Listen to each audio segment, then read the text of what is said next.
owner, there's only one owner, has recently remarried. His wife died several years ago, and now he is married someone. He's in love, and it's wonderful. Happy relationship, happy marriage.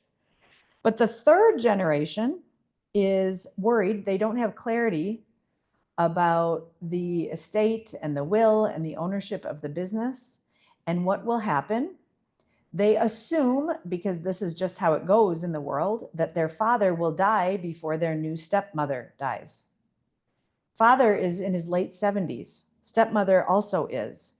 But the kids are now wanting to talk to dad and make sure that they will inherit the business and that she will not. Of course, there are questions of a home and a whole bunch of other stuff in here. So, but the question is the deal now the same now that you're married as it was when you were single after our mom died, and the same as it was when our mom was still alive? So emotions galore in every direction. This, of course, is bringing up a whole bunch of questions about family art and family, the family home and the family cabin and the family car and the family dog.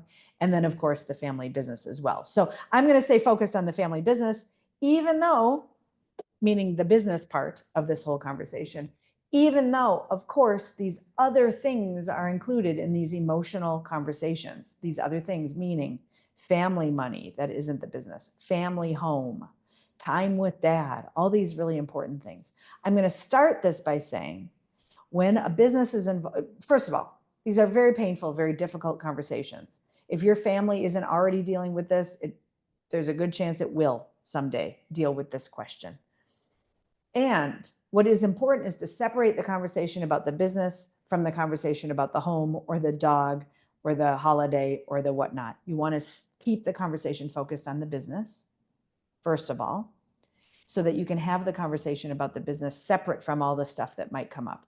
The decision doesn't have to be the same decision when it comes to the family home as it does around the business. Meaning this, you do probably want to make sure that when dad dies, the ownership does not go to stepmom, but instead goes to the next generation. Probably, I say, because maybe you do want it to go to the stepmom, but you probably want it to go to the kids. That might be very different when it comes to the family home or the family artwork or the family vacation or the family holiday. It's a little more clear cut, I would say, when it comes to the business. So that's why you want to keep the conversation separate.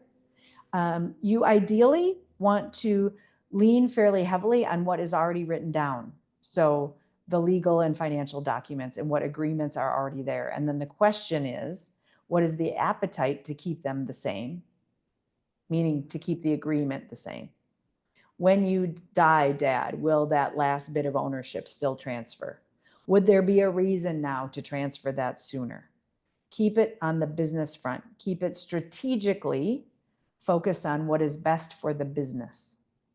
What is best for the business? When you die, dad, would it be best if stepmom gets ownership? Or would it be best if, for example, life insurance were to pay her out, buy her out? Or should we do that now to keep the potential complication of stepkids and stepmom having to work things out when they've only been part of each other's lives in the last couple of years? Oh, thank you for that good feedback.